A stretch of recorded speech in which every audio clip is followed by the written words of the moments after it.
Welcome back to Shift the Culture. This is show 24. Can you believe it? I can't believe it. Yeah, We've been I doing can this believe it. I can believe 24 it, DJ Chinny. episodes. That's what's up. You know what? Hold on, DJ Chinny. Last Yes, TT sir. last week was Michael Jordan. Jordan was 23, 24. You know who? What's LeBron or Kobe? Which one? Who's 24? LeBron. What the? He's 23, and I love LeBron James, King James, but he knows. He knows. Put some respect on Kobe's 24. 24. The Bean. Yeah. R.I.P. to the Bean. Love you, dog. I swear that's that guy right there was my favorite. And do you know DJ Chinny, his last game in the Boston Garden? I got to see front and center. I got video of Kobe Bryant hitting the game-winning shot to beat the Boston Celtics in his last game there. Wow. So I love the Bean. Oh my. All right. Let's get going, guys. We got our topics going on. TT, you gonna shout out our social media tonight? Yes, make sure you guys follow us on all social media platforms at Mafia TV, Instagram, TikTok, X, Facebook, YouTube, you name it, we're on it. Like, share, and comment, and subscribe. That's what's up. But yeah, I miss you guys. I've been out taking care of a few things, but definitely missed the show, and I'm back in full effect. So we here. We're glad to have you back, DJ Chinny. That's what's up. All right, so for tonight's first topic, it says France ends the colonial era Black Code. And why so late? And what does this mean for the 4 current French departments? So, I don't know, because why did they wait so late? You know, this slavery ended back in 1848, and they still had this in their law books. Obviously, somebody either overlooked it or just deliberately not wanted to take it out of the law book. I feel like even the term of classifying human beings as movable property just sounds so crazy to me in this day and age. But it was something of the past, and I think that more than an apology is needed, and I feel like some reparations are needed for those French departments, and also just some change. You know, this is 2026. We gotta do something. We gotta do something different for the government. Change up some governments, some policies and procedures, and also for the community and the country. What's your take on it, TT? Why did they wait so late? Well, I don't have the answer to that because why did they wait so late? We're all asking the same question, but I don't really know much about the French or anything like that. So I really don't have much to say on this topic, but better late than never. But I do feel like you said, it could have been something that was overlooked. But I feel like anything that's written in the law that should never be overlooked. Like everybody should know what's in the law, how to apply the law, and all of that stuff. So I feel like that's something that, like, when slavery ended, that should have been taken out, if that makes sense. It shouldn't have been something that 180 years later. Yeah. Yes, that shouldn't have been something that was just like hanging on by the thread. It should have been taken away too. So that's my thought on that. Cousin Jimmy? Well, you know, it's so this topic is very, so the Black Code were basically laws, as DJ Chinny mentioned, that were put in place to control the slave trade and the shipping companies and all of those things, and obviously these laws carried over to the Caribbean island. They carried over to the United States of America, throughout Africa, everywhere. And so the issue and what you're seeing here is, let's start here. These Black Code laws were laws that were used by all European nations that were a part of the transatlantic slave trade. We're talking Portuguese, we're talking Spain, we're talking France, we're talking England, We're even talking Germany as well too, as they got into colonizing Africa. Now, all of the European countries, once slavery was abolished in the late 1800s, they got rid of the Black Code law. Now we know what happened in the 1900s. We're going to the 1940s, actually early 1900s, when they started to seep into Africa and colonize those countries there. But in terms of the actual slave trade, legally was abolished. And those European countries outside of France got rid of the Black Code law. So you ask, why now? Like, why now? Why so late? Well, I'm gonna tell you why.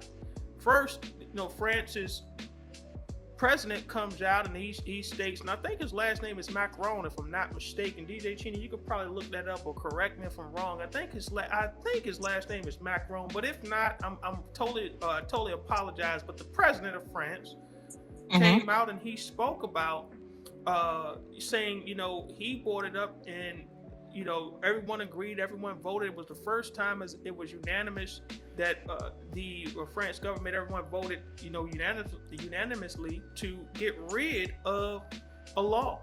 Well, it went on so long. You know why? Do y'all want to know why? Why? Because France was benefiting. You keep the law on the books. How? Because they still currently have 4 departments. The same way Great Britain still benefits from Jamaica. You see what I'm saying? These they still have it in their law books as well in Great Britain. Yeah. So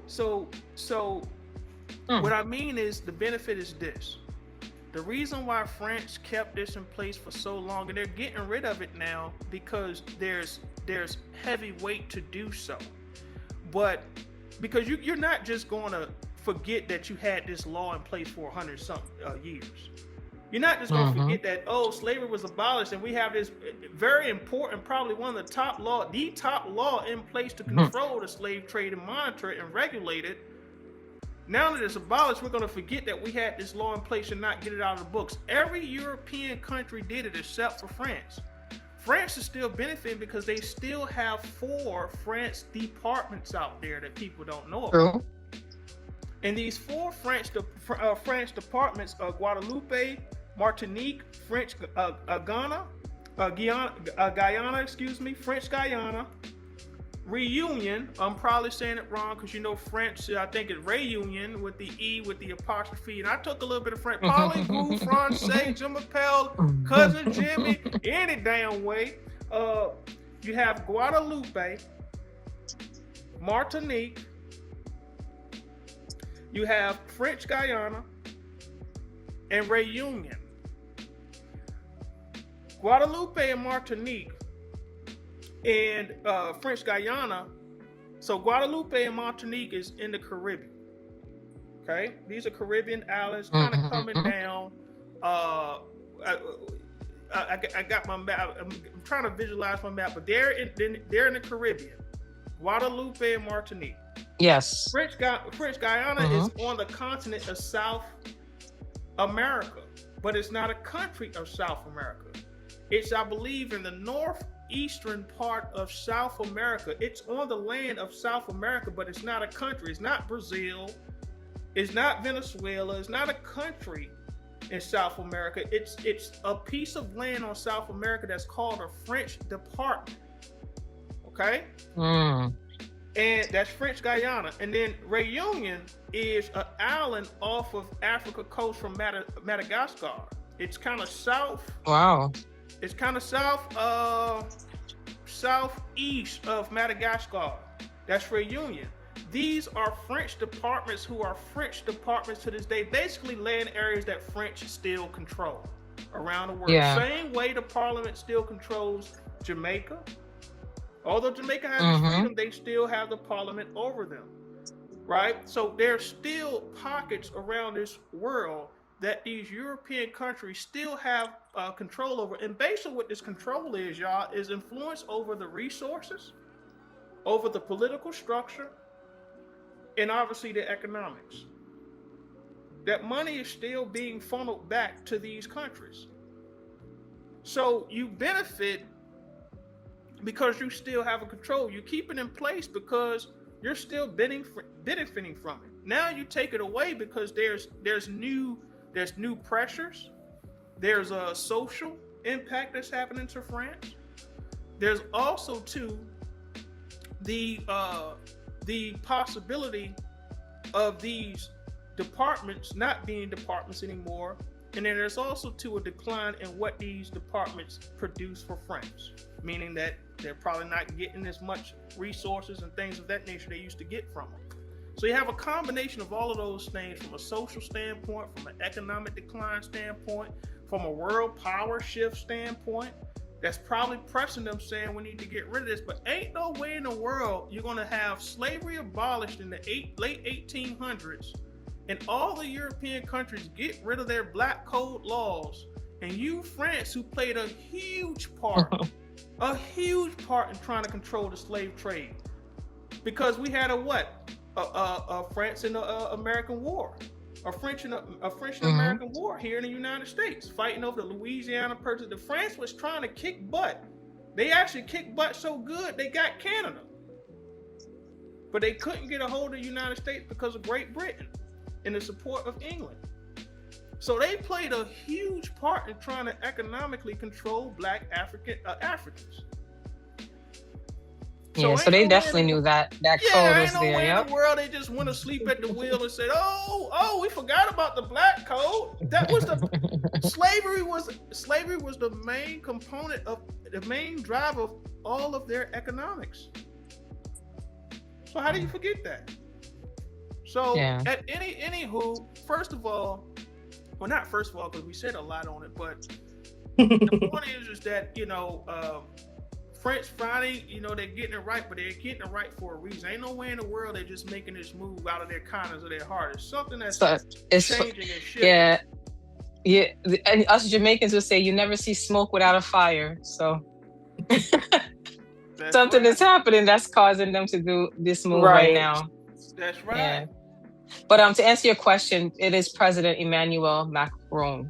Okay, all right. Just want to make sure I was correct on that. But yeah, it's this is something I'm going to keep my eye on what's going on in France. Something is going to make them make this, but they still got those 4 departments out there, y'all. 4 departments out there, and it was new when I did my research. I had to do digging and learn this. I had to do research on it. I said, well, what in the world is this? And I go looking up all these places, and I heard of Martinique. I heard of these places, but I'm like, in Guadeloupe, they were still controlled by France. Still France departments. They're not their own independent country. They're controlled by France still. Wow. Isn't that slavery? Listen, like you said, we'll see what the smoke's about.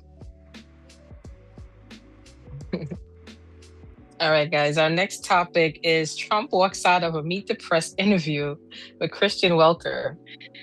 Could this be a sign that he's cracking under pressure?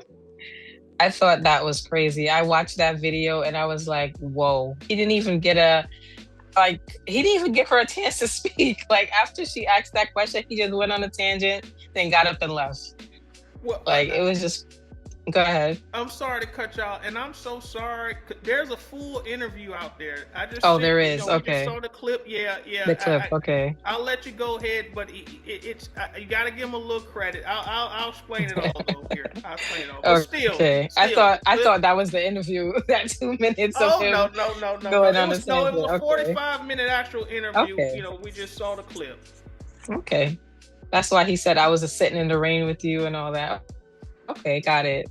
But yeah, they're saying pretty much the topic that she brought up about the election and it being rigged, and then he got very defensive in saying that it was feel like he was being defensive when he got left. He took it, but she wanted him to hold some accountability, and he got frustrated and he left the interview. He ended the interview. TT, I see you making a face. What are your thoughts on this topic with Trump walking out of the Meet the Press interview? Why you say, "Oh Lord," cousin Jimmy? You ready? I'm ready for you. Okay, perfect. I'm glad you're ready. Like I've been saying, if you're not on his side, he does not respect you. She said something that he did not like, obviously, and he went on a rant about how CNN is corrupt and, all these media outlets are corrupt. He called her corrupt. Yeah, he called her corrupt. Then he stormed out like a little kid. And to me, that is very unprofessional for a president to do. I don't think it's a sign of him cracking under pressure. I just feel like it's him avoiding questions that he just does not want to answer. I feel like he's very aware, but in his mind, it's his way or the highway, and that's sad for a president because you should be giving us the answers that we're looking for. And like she said, where's the evidence that the election was rigged? Why did you get up and storm out like a little kid? Because she asked you, where's the evidence? It doesn't make a lot of sense to me. But yes, I don't think this is him cracking under pressure. It's just him avoiding a question. Well, TT, hold up, June. Trump's birthday is this Sunday. I'm sorry, I just looked up his birthday to see what sign he was. You know what? Yeah, DJ Chinny, it's funny you say that because there's supposed to be a family event for him at Mar-a-Lago, and I don't know. I might be tied up this weekend. I might not be able. You better not go. Well, that's my cousin. I listen. So it was a longer interview. I must admit, we did get the clip, and we only saw that part of the clip. All right, to get to it, I would have been much more professional in regards to being able to just, keep the sense of composure. Now, the element of the interview, and unfortunately the news outlets, they only shoot out the clips, but I actually went and Meet the Press, which is with NBC, they actually put out the full. Mm-hmm. But of course, through social media, you're only going to get the sound bites. Well, I go and find a full interview. It was pouring down rain and thunderstorms. They had to stop the interview several times so the rain can calm down so they can hear, because they were actually inside of a barn doing the interview. And so that was frustrating him. And it was Cousin Jimmy's barn. You know what, DJ Chinny? I didn't want to disclose the location because Secret Service gets on us a lot when we start talking about family business in the public. But yes, it was my barn, America. Oh, God. It was my barn. My cousin was interviewing with that nice young lady. Her name is Miss Christian, and she is actually beautiful, by the way. Miss Christian is very. To the audience, before we go further, I have a spot here on the wall. I need you all to tell me who should go in this lucky spot here on Cousin Jimmy's wall. You are we got a mess. The beautiful Jasmine Crockett here. We got the beautiful Pam Greer back in her good old heyday, and we got old Nicki Minaj there. And so I have an empty spot here. Who should go? But anyway, him and that the young lady, Miss Christian, beautiful lady, came to my barn and interviewed, and it was thunderstorming all out. I mean, raining cats and dogs and hogs. And we were just trying to get things calmed down. So there were pauses in the interview. And then there were some redundant questions or some sort of poking or prying at my cousin. I got to kind of defend him there. It was an uncomfortable situation to interview in, and then he was disturbed by some of the questions. But if I was there, sitting beside my cousin, or in the curfew, I would try to whisper in his ear when they paused. I would tell him, "Cuz, just calm down, don't walk off, be professional, don't get upset." Because I think I could calm him down. I shared that with Miss TT last week, and I gave him a call, because I let him use the barn and stuff for the interview, and he said things went fine or whatnot, but he told me about the storm and all, and how he had to, leave the interview, and he was upset a little bit about the questions. I just told him, I said, well, man, just keep you got to keep a little calm there, man, and you're the leader of all the people here, so you always want to show. But we are the emotional ones. Well, listen, I mean, But we are the emotional ones. The guy's under a lot of pressure. Listen, he's under a lot of pressure, TT. I mean, listen, he got the Iran war going on. He got inflation here. His ratings have gone down tremendously. His voting base is starting to switch. What do you expect? I get it, TT. I mean, TT, that's some pressure, man. That is some pressure when you squeeze both your butt cheeks together and you just don't want to make another step. That's pressure. That man. Well, when you put yourself in that seat, and nobody else put you in that seat, whoop-de-doo. Man, oh man. But to answer your question, DJ Chinny, I told him, I said, Donald, you got to be a little more, professional. You're representing America. You're representing American people. He was just pissed off and felt like she was crying in the rain and the disturbance of the thunderstorm. It was just, he just wasn't the right setting. But I believe, matter of fact, they agreed to do an interview again. He and Miss Kristen. So hopefully things work out. Oh, so he can get his words in order. Because he wasn't prepared. So he going back to the White House to get prepared for, her questions and stuff so he can be able to answer her properly. He gotta be able to it has to be a script for him to be able to speak on. Right? Is that what you think, TT? Yeah, that is definitely what I think. Maybe he had to use the bathroom. Older people, they can't hold their bladder is really weak. Listen, my cousin got an A+ on his health bill. He shared that with the American people that his doctor said he's doing good health wise. So I think he's strong, TT. I think he's strong. Oh, he is. Yeah, I think he's strong. But I just seen him like this on the game. I just seen him. Well, he's tired as it was past his bedtime. He's tired as hell. Well, listen, I tell you right now, the New York crowd is just, oh my God, they're so rude and disrespectful. They booed the hell out of my cousin. Did you see? He came to the ball game. He said they were applauding. He said they were applauding. That's what he heard. Oh. I swear. Listen, I'm sorry. Really? That's my. It sounded like they were booing. I said, how rude and disrespectful. No, they were booing him. In his mind, I told you it's his way or the highway. I told you it's his way or the highway. It's whatever he says. So, All I know is that he made them lose, and he better not come to no more games. Okay. Oh, the New York Knicks fans are talking, Donald. You better keep going.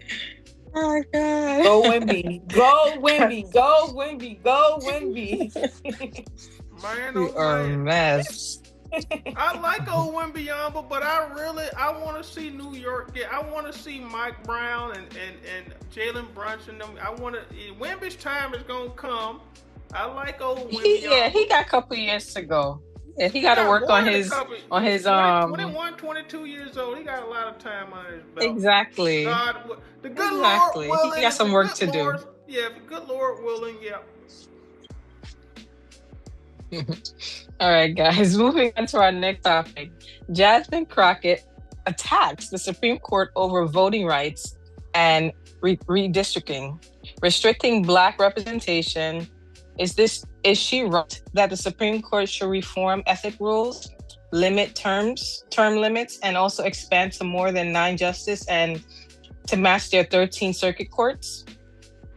So, after watching that clip of Jasmine Crockett pretty much handing them the business, I found out why Cousin Jimmy loves her so much. I was today years old when I found out why Cousin Jimmy has a crush on Jasmine Crockett. I was today, because the way she delivered, I was like, okay, I see what he likes in her. She's the boss. So yeah, she's boss. She was putting it down in that room, but pretty much she delivered a strong defense, criticizing the Supreme Court, saying how some of the decisions about the voting rights and the redistricting is reducing political representation in communities, weakening the public's trust, and also we should have more ethic rules, limit the term limits for justices. They can't keep getting reelected. They must have some limits, and potentially expanding the courts. She mentioned Donald, your cousin, as a wannabe king. Oh God! Quote unquote, wannabe king. Yes. Yeah, I thought that was pretty interesting, and that they're not doing the right thing to people, and that pretty much she says she respects their gangster. She's crazy. And then when she was told that her time expired, she was like, I will yield. Like, she was just going in on them, and I gave her a high five for that. But TT, I want to hear your take on it. What are your thoughts on all this? Okay, first, I love her. She's like a firecracker. Yeah, she represents the Democratic Party like very, very well. I really love it. You just love her because she's crazy. That's the same reason I love her too, TT. I'm telling you. That might have a little something, but she's so accurate. Like, she's very accurate when she speaks, and I feel like that's why people don't like her, because she's going to speak on what people are scared to speak on, and she's going to say the truth and how she actually feels about it. And she's also going to speak for some of the American people who, agree with how she feels or whatever. But the fact that she had to say we should expand the court to introduce ethics is insane. This is the United States government we're talking about. Ethics should always be involved. Also, throwing out votes is crazy to me, and that's exactly why people don't like to vote or feel like their votes don't count. And they can't trust them. Yeah, with this administration, it's just like, why am I voting? Like, y'all already won. Y'all gonna keep winning. But on the other hand, how does expanding the justices and putting limits on terms actually stop unethical behavior? Like, that's my main question. You have some people that will lie and fool people to get in these powerful positions, and then you have others that may be affiliated with the bad actors and are willing to carry out what they've already started. So like, how do you put a hold on unethical behavior? Where does it end? Where does it honestly end at? So, but it's worth a try. It's worth a try to expand them. It's worth a try. It's worth a try to limit the terms and stuff like that. I say try it, but like, how do you get a hold of everything? How is it possible in the government? You know what? And that's a great question, TT. I think it's possible when those at top hold themselves accountable. I think once you the problem with the political game is you have too many groups and too many people scratching each other's backs, and so that just affects everything. But I think accountability, which probably would never happen the way our political system is structured, would be the way that we could have some form of reform in regards to ethics. Now, expanding the courts, it makes sense. I mean, because if we have 13 circuit courts, but 9 Supreme Court justices. So expanding the courts will allow for more opportunity for diverse point of views. The thing about the Supreme, and TT, I know you've studied this a little bit as well, I educated myself on this. I didn't know these folks have a lifelong term. Excuse me. So when you're a Supreme Court, hence why old Clarence has been in there for a long daggone time. And Clarence has an interesting story, by the way. So, he was a revolutionary at one point in his life. But anyway, these folks have a lifetime term in that role, DJ Chinny. And so you can have an individual who has, as a Supreme Court justice, who gets into that role and see, it's crazy, but you know what? This is why we always talk about in our culture. And my culture is the culture of the working class man and woman. The working class man and woman is my culture. Our problem is that we get content, or we're not aware or not experienced enough or not exposed to enough, or don't want to be exposed to enough, because you can't even say that nowadays with technology. You can pick up any tablet or phone or anything and start exploring and learning a lot. But anyway, we need to understand the importance of getting into positions of power in this country, particularly when we talk about legislative. And here you go. You got Supreme Court justices that you can put into positions who can represent or serve a certain agenda, and they can be in there for the rest of their lives. And all you need to do is have majority of those individuals with the same mind state in that position, and you can continue to get the same legal outcomes in this country. So yes, there needs to be an expansion for the ethics. Yes, I believe there should be some additional Supreme Court justice seats opened up to garner this opportunity. But more importantly, I do believe that there needs to be tighter restriction around this redistricting, redistrict with these districts and reshaping them and re-expanding them and things of that nature. There needs to be some form of regulation around it. There's a 10-year window that they have to actually limit when they can do these changes to the districts, but there are some states that allow it in between that 10-year window. But the thing about it is that what's happening is when you do these reshapings of the districts, when you change them, you take away opportunities for these districts who are minority driven or has a socioeconomic class of people that are in these specific districts. They're not being represented, or their constituents are being pushed out of opportunities to get the support and voting because their district has changed. And so to make sure that we're doing whatever we can to keep the voice of the American people together, we have to make sure that there is fair justice and everybody gets an opportunity to get their voice heard. It's not just, oh, if you're black or you're white or you're Latina. No, it's about making sure that in these states, particularly, that there is fine-tuned legislation in place to restrict purposeful redistricting that's going to be affecting people to get an opportunity to be represented. So I'm with her on that. I told you I love my boo here. That's my boo. Where you at, Judge? Where you at? I love that girl. I'm telling you right now. But you know what? We can't see her. We see Nikki and Pam. We don't see Jasmine. You don't see Jasmine? No, she's not in your view. She's right here. You got an angle. Yeah, but we can't see. I said we can't see. What do you mean you can't see? There she go. Keep going. You can't. It's okay. I can see, we know who you're talking about. It's okay. I can see her. I don't know. We know that's your boo. But listen to me though, TT. She lost her seat. She lost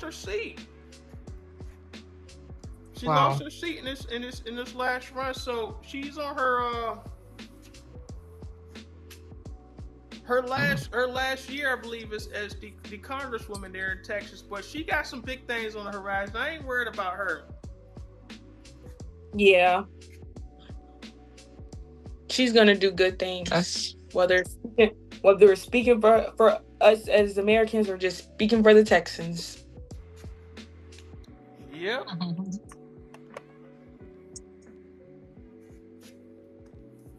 Okay. All right, guys. We'll see what happens with that in the future, what the future holds for Jasmine Crockett. All right, so moving on to our next topic, Tanzania authorities rule Ashley Janae's death as a suicide. Did they do a thorough investigation or were the authorities paid off? This whole topic is just so controversial. It's like so many unanswered questions. You know, where's the proof? I don't know. Whenever a death happens overseas, I just feel like it's not a thorough investigation that takes place. There's still a lot of question behind what was done, and was it a fair investigation, or was somebody paid off? You know, so what are your thoughts on it, TT? Okay, so they said that she hung herself, right? With the belt, right? Yes. Okay. Whose belt was this, and what's her fingerprints on the belt? Those are my two questions. Oh, there you go. That's the only way. That's the only way that we're gonna know if this is as accurate as it's gonna get. Her committing suicide. In my opinion, I don't think she committed suicide, because who goes out of the country to kill themselves? Get engaged to then kill themselves. Separate from their, fiance in another room after they've been fussing all day and just kill themselves. Like, who does that? So in my opinion, I do believe that higher authorities was paid off. I don't believe that an investigation was done. And also her ring. Where is her ring? So like I said, a lot of unanswered questions. It's just like, why did this happen? That's just my, why did it happen? That's my main question. Why did it happen? And then on top of that, who belt was it? How did she get the belt? Because her outfits look really summery, the stuff that we seen on social media and stuff like that. It looked really summery, like she didn't need a belt. So who belt was it, and what's her fingerprints on the belt? That's the only thing that y'all have to do to really figure it out. So yeah, I just feel like they were paid off. I don't believe that she committed suicide. Is no bone in my body that will allow me to believe that. And what happened to the surveillance? Thank you. Where is the evidence? What were you gonna say, Cousin Jimmy? No, I was gonna ask TT. Well, TT, what if you're arguing with your fiance, you're pissed off, your world's turning upside down, you find out his money ain't what it is, y'all been fighting, you feel that you've been bamboozled, you feel that you've been living a lie. You want to kill him, you find not yourself. And maybe she found out something even worse, and maybe she just had enough. They've been fighting, and she just had enough. She didn't want to be here anymore. Do you think that could have been the case? No, because then we know that she had that content creator lifestyle or whatever. Maybe her money wasn't there for the funeral expenses and stuff like that. But didn't she was living this lifestyle? So why would you just kill yourself? Because I think that would have made a good story for her content. Yeah, coming back home and telling everybody what happened on her trip, and thank you. And she would have made some good money. That one lady, I forgot, Lisa. I think it was Lisa something, Tara something. She did a whole 100-part story time on TikTok and got great money from that. Marriage from Hell, Man from Hell, something like that. She could have did the same thing. Yeah, Risa Tisa, something like that. That's her. Look her up, y'all. Look her up. She made some good money off her story. But no, I don't think. I know who you're talking about. Yeah. I don't think that could have been the case. I don't think she killed herself in Africa. I don't think that. Well, this is well, okay. Question here. First, I agree. I just wanted to kind of, put that scenario out there. A devil's advocate? Well, no, because I'm no devil advocate at all. But you know what I mean. Yeah, I know. No. That wasn't towards you. That was towards the statement that gets you. I don't like that statement at all. So, but I don't represent anything on his. I'm just giving a different point of view of lens. Now, when it comes to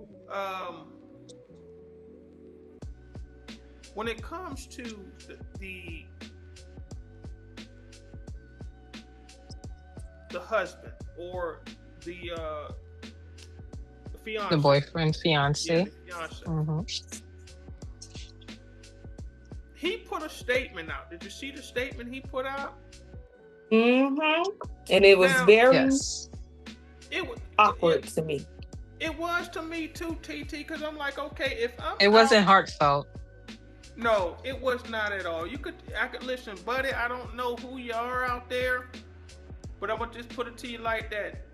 Like this, excuse me. You waited. How long has this young lady been passed away? Has it been almost 2 months now? That statement was put out more recent though. I saw that maybe a month ago. No, his statement, the one that I saw, is recent. Yeah, that they just put the one that when he mentioned his daughter that nobody knew about before she passed away.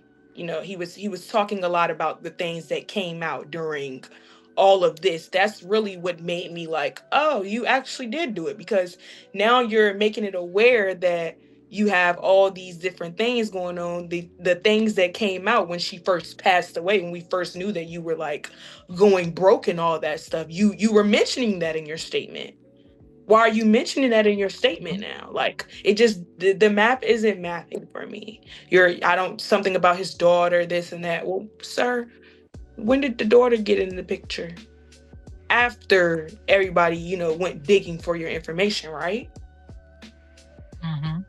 Well, I saw the statement he was speaking about Ashley and saying how in love they were and how great she was and how, he introduced her to his children, and things of that nature. I saw that statement, and I saw that one recently.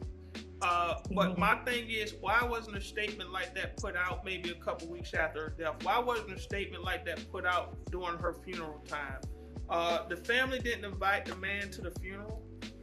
Says a lot. Okay, so he wasn't in their he wasn't in like police custody or whatever. He was free, like he was walking around while the investigation was still going on. I believe they held him for a while, but I think he was able to get up out of there. And I think he was able to get up out of there because I believe he has connections to money. And he got in debt with somebody. He paid off some of those. It's no way in the world, like you all brought up a great point. Where's the evidence? Where's the surveillance? It's sad. But yeah, he didn't commit suicide. That's my last thought on that topic.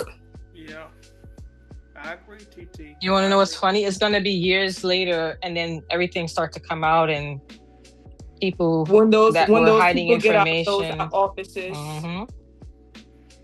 Yep. The truth will come out. So, rest in peace to that young lady, and condolences again to her family. Yes. Definitely. Such a sad story. Okay, guys. So, moving on to our next topic, male celebrities wearing fingernail polish. Oh my Is this a fashion trend? Is this a fashion trend or attempt to emasculate our men? Boosie commented on the Madden cover that displayed a popular football player holding the football with his nails covered with color, and he was very disappointed. He was very displeased, and this is not his first time commenting on male wearing fingernail polish and how younger generations and young people look up to these celebrities, and they're the face of the entertainment and the sport. So yeah. TT, since Cousin Jimmy said he want to hear what you got to say, I'll give you the floor. What are your thoughts on the males wearing nail polish? Okay. First, I would like to say times have changed, y'all. Times have changed. So a lot of stuff that we didn't see as acceptable back then is acceptable now. And it's society's fault. I'm included in that part because for me, I am all for people expressing themselves in whatever ways they want to, but I feel like sometimes celebrities forget how big of an impact that they have on people, especially the younger generation, and that's where the confusion and the judgment comes in at. I do not like the fact that Madden has that as the cover because, like I said, it's an impact on the younger people who play the game. I see this man holding this football with his nails painted solid blue. Now I'm about to go get my nails painted solid blue. Now everybody in my school where I go to school at is going to think I'm, excuse my French, gay because I have my nails painted. This is how it adds up and stuff like that. In some cases though, it could be a fashion trend, but when they get the symbols and the designs. But what kind of fashionable trend is it getting your nails just painted solid blue? Like, I don't get that part. I could see, like, if you have some writing or something on your nails, it's clear, you got a little bit of writing, but just like you're walking around looking like me. And like Boosie said, what's next? Lipstick? You're walking around looking like me. But yes, I do feel like times have changed. Me growing up, it wasn't common for, even though I'm young, I'm only 22 years old, it wasn't common for me to see men walking around with their nails painted. It just wasn't common for that. But the NFL does accept the LGBTQ community, to play football or whatever. So it's no telling what's going to come out of that. So yeah, that's my take. Well, this is it. So, first and foremost, the nail painting has been happening since medieval times. If you look back in medieval times, you had men who were very feminine, who were in positions of powers at times, things of that nature, who cross-dressed. They wore makeup, they wore lipstick, they wore dresses. Hell, the damn founders of this country had on wigs. We had a political party called wigs. So, men expressing their feminine side is always been a part of the human race, so to speak. Fast forward into it being something new, it's not. It's been going on for a long. It transformed the United States as a counter, a rebel approach. A lot of rock and roll stars back in the 60s, Gothic. 70s. Yes, they used to paint the black nail polish. Exactly. It was more of a rebel sort of counter culture clash to society, a middle finger to the world, expectations type of thing. So it's always been a part of pop and rock culture, where it trickles into the black society, and this is the conversation that I'm posing today, is not even, I would say black society, but let me take a step back and not necessarily say black, more of the young men in the athletics. But you see, especially in football, it's a majority black sport, and basketball is a majority black sport, so it's going to trickle down to majority black youth that are doing this. And when you have black youth out there that don't have male figures in their lives, they can easily be misguided by these young men because when I used to come on up and play, I used to see Walter Payton. Has anyone ever heard of OJ the Jew Simpson? Have anybody ever heard of Tony Dorsett? These guys were amazing football players back in there. Ever heard of Dan Marino, Joe Montana? Have you ever Dan heard Marino, of Roger Staubach and all those guys out there?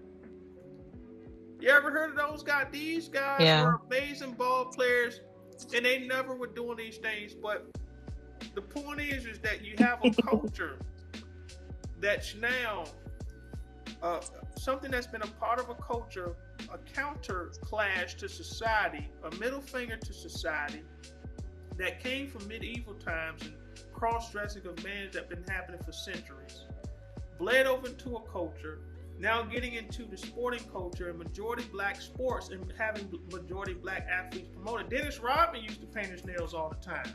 The Worm, Dennis Rodman did the same things. And so he was picking it up from that rock lifestyle, like a rock star thing. Now when you have guys like Caleb Williams, who's an amazing talent out there, and I agree with Boosie on this one,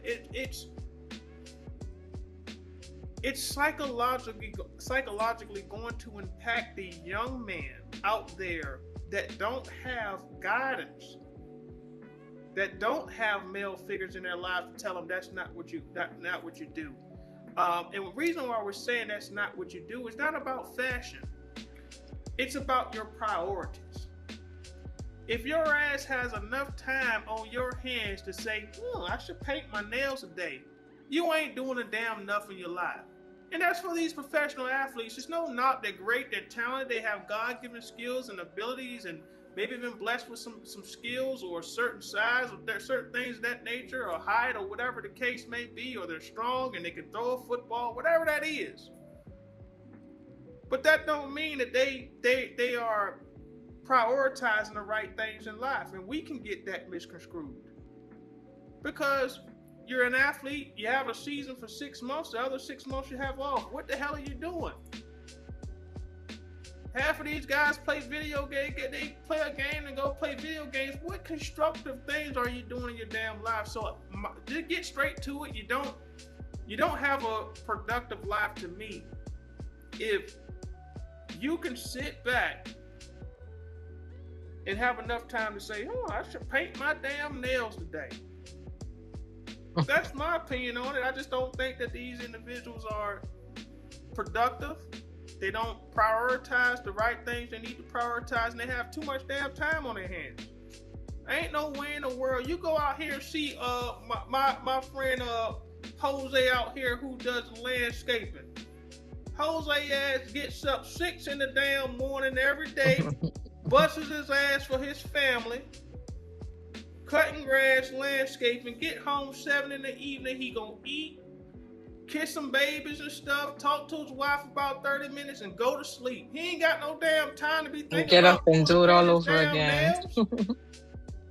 You know, he ain't got no damn time. I agree. Or my buddy James, who's a mechanic, down there at the shop, gotta run his business every day and make sure he gets some cars in and cars out of there quickly so he can feed his damn family. He ain't thinking about painting his damn, hell, his damn nails are painted by the grease from the damn cars. Right. He's busting his butt every single day. He ain't got time on his hand to think. Real people out here, I'm not gonna just say the real people with priorities that's out here with constructive lifestyles and not thinking. They don't have time to think about that. That's an aesthetic. That's a thing that you gotta be bored out of your damn mind and say, I'm going to. And one of my favorite boxers out there, and I love this guy. This is my damn guy here, Tank Davis. I saw him one time with his nails painted. I almost fell out. Not Tank, no. I love that guy. It's just a fashion statement. That's what it is. You have to listen to me, ladies. They're just trying to be fashionable. Listen to me. If your ass ain't a paid model, if you're not being paid, what the hell are you trying to be fashionable for? Especially men. Women I can understand, but men, the hell you trying to be fashionable for? Agreed. Especially when it comes to your damn nail. I mean, I get my manicure. You know, Cousin Jimmy like to get his feet done and nail and his hands done, but my ass ain't going out there and telling no. You ain't putting no designs on it. Oh, I'm not telling Tulupe. I'm not gonna tell her Tulupe can't, cause that's my style. She does her name is Tulupe. I'm not gonna tell Tulupe to put no designs on my daggone nails. And when I go to Virginia, well, to each their own. I'm not gonna go see Miss Quisha out there. I'm not gonna go see her Queen QB and say, Queen QB, can you throw some rhinestones on my damn index finger? I don't have no damn time to do that. Man need to find better usage of your time. If you're out here as a man worried about your damn nails being painted, you have too much damn time on your hands. You need to prioritize your life and get some shit done. Because real men that's working every day, the last thing we thinking about is, honey, I'm going to paint my nails red today.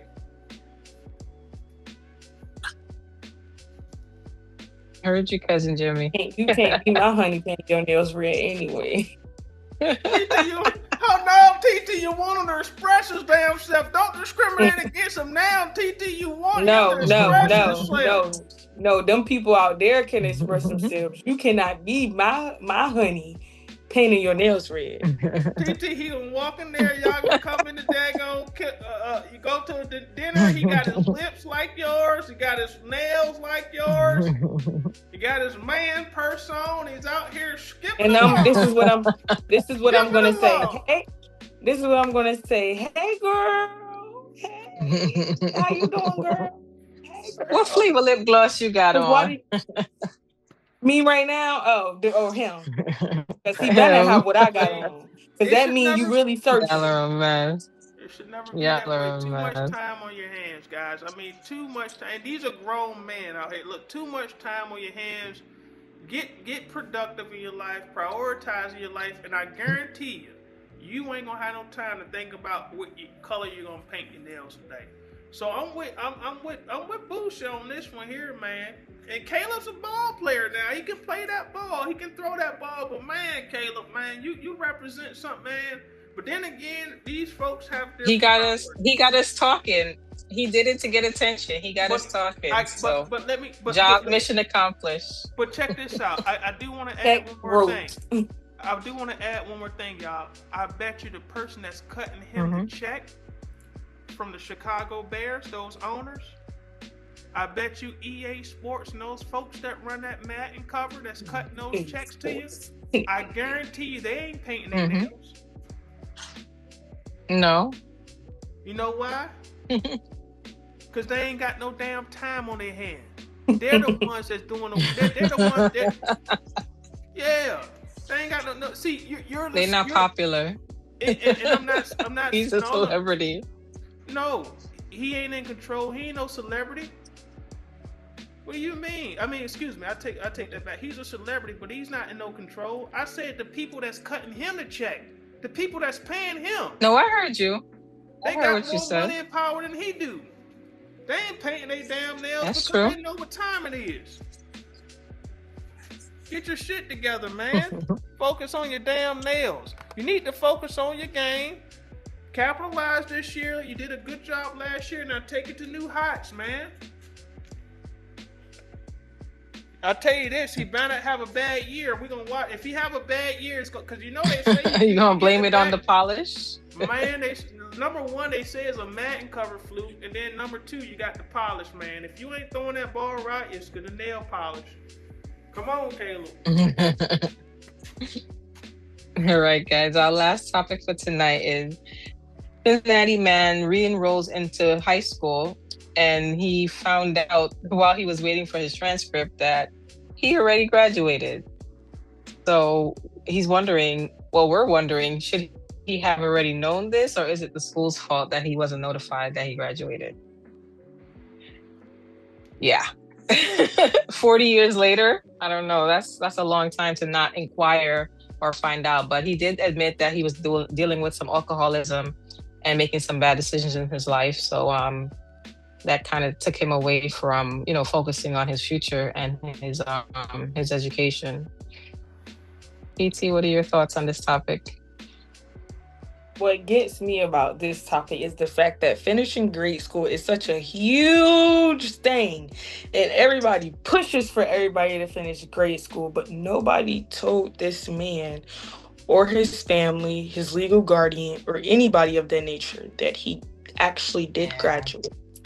On top of that, he started the adult education classes, and in the process of him taking the classes, then he was notified that he had already graduated. So it's just oh, we don't care. And then to say that they left his diploma in the basement of They could have mailed it to his house or mailed a letter hey, pick up your diploma, you graduate. They'll mail a cut slip to your house. Hey, your child was absent today. Thank you. Why was nobody your child graduated? Ever informed? Why was nobody ever informed that he graduated? That's crazy. It was definitely insane to me, but I'm just glad that he now has that clarification that he did graduate and he didn't have to go through all of that stress of being back in school at the adult level or whatever. I know he's oh my gosh, like he said, it was a relief off of his heart. Yeah, he got to graduate. Yeah, but it was the school's fault. It was the school's fault because this man graduated and he didn't know until 40 years later. So, DT, listen, y'all. I put the responsibility on him. I think it's his fault, and he admitted he had some addictions, and I understand that. But man, you got to know when your graduation is, and if you and you're responsible for your life. And so he knew he didn't walk a stage. He knew that he was out here being distracted, and he had many of years in between that 40 years to go a lot of time to figure out and find out what's going on with his life. So he was just a person who went through some hardship.